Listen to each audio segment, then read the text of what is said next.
It's been a while, but today we're covering Instagram versus reality to brush up on our Photoshop skills and expose badly done frauds.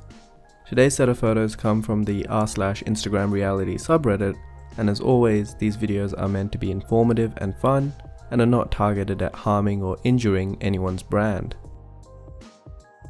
First up is this very easy to spot example of body morphing. The backstory being that girls on Instagram are using it as body motivation. Perhaps they haven't spotted the very clearly bent lines that come about as a result of using the liquify tool in Photoshop or a similar distortion tool on Facetune. The real red flag for me in this video is wondering how her jeans stay up with no belt. There is one method of cinching the belt loops together at the back, which I've seen in modeling shoots where they send a one-size-fits-all piece of clothing and have it match the model's frame, but that's obviously not the case here as they hang loose. Overall, it's a pretty cut and dry example of using the liquify tool by pulling the waist inwards, which distorts the background pixels too. Moving on, Massimo seems to have forgotten he was standing in front of a busy background in this photo. What I love about this image is that the tiles act as a very close representation of the transformation map that's formed when you use the liquify tool. Transformation maps like these are used to tell the computer how to distort pixels when a liquify brush is applied. At these regions, the lines concave inwards, indicating that he sucked his waist in. But you don't need visual proof like this to tell if a body is edited. You need to understand the limits of human proportion. I've used this example before in a previous episode, but former IFBB bodybuilder Brian Buchanan was known for having some extremely narrow hips in the entire league. Unless you're a 1 in a million case with exceptionally gifted genetics such as him, chances are there's something strange going on in your photo. Also, notice how in Brian's proportions, his waist and hips are nearly the same size. This is the bone structure for most men, and I'll use Ronaldo's extremely lean physique as another example of the upper limit of what's possible. His waist to hip ratio is also 1:1 here. If anything, the waist on most men is wider than their hips as belly fat pushes it out. However, in this photo, it's the opposite, making him look like he has childbearing hips. There are rare cases where men have wider hips than waists due to unfortunate genetics, but for someone to Photoshop their physique into the unideal shape is just plain odd.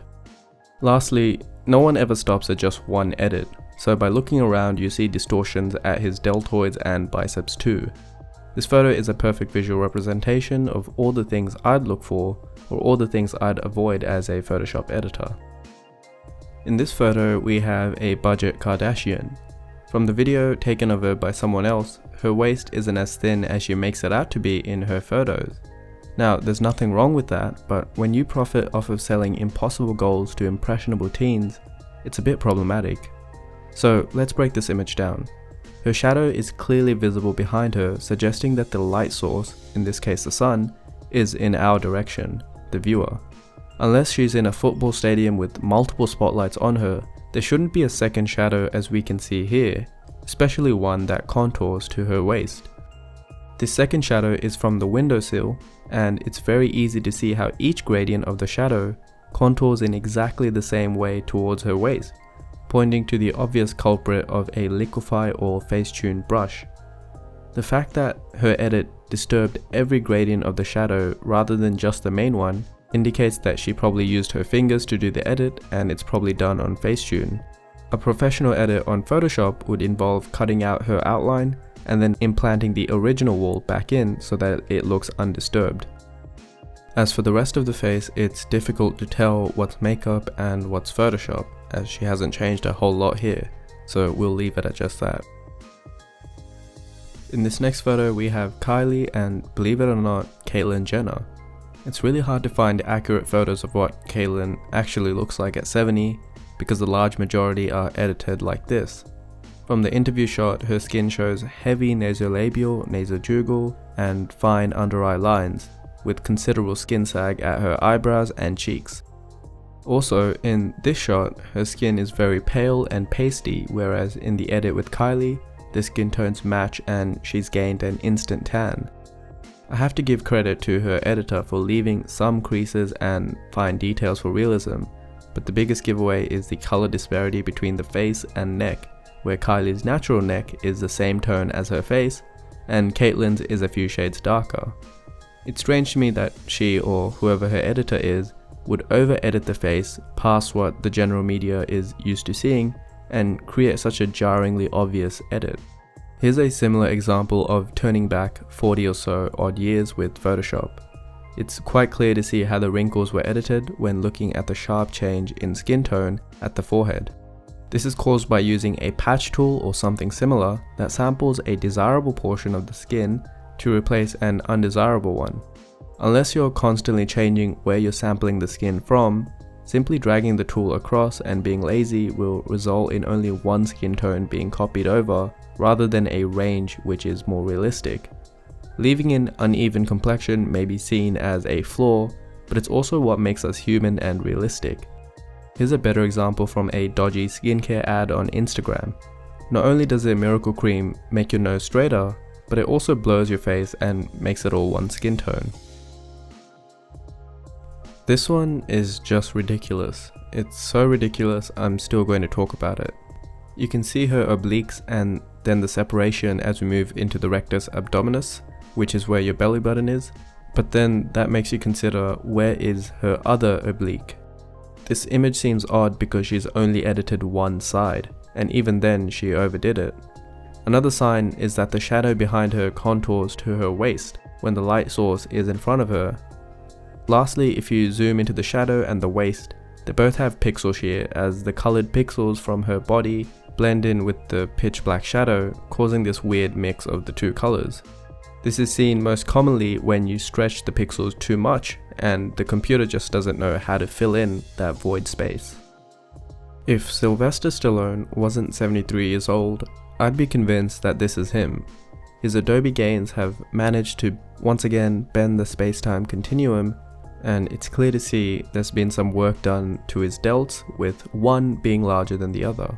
His left arm has quite a busy background, so if he did change anything there, it would be really noticeable. Not to mention that his right delt has a random bump in its contour, which you wouldn't expect from cannonball-sized muscles. Edits like this always confuse me.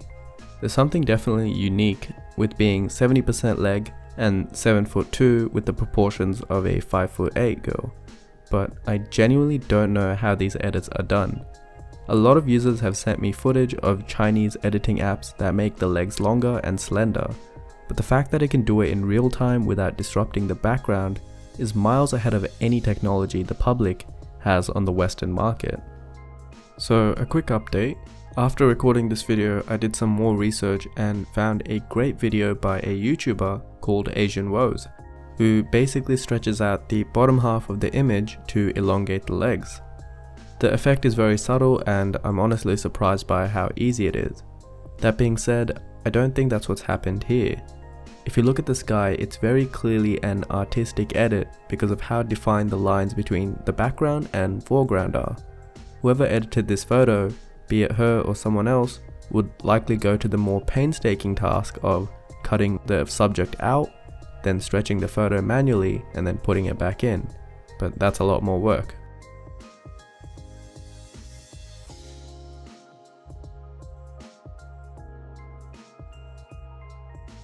And so with that, we'll end this episode here. The remaining honorable mentions are just more of the same thing.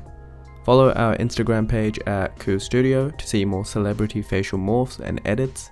And if you would like for us to edit your own photos in a more responsible and accurate way, you can go over to our site at koos.com and reach out to us.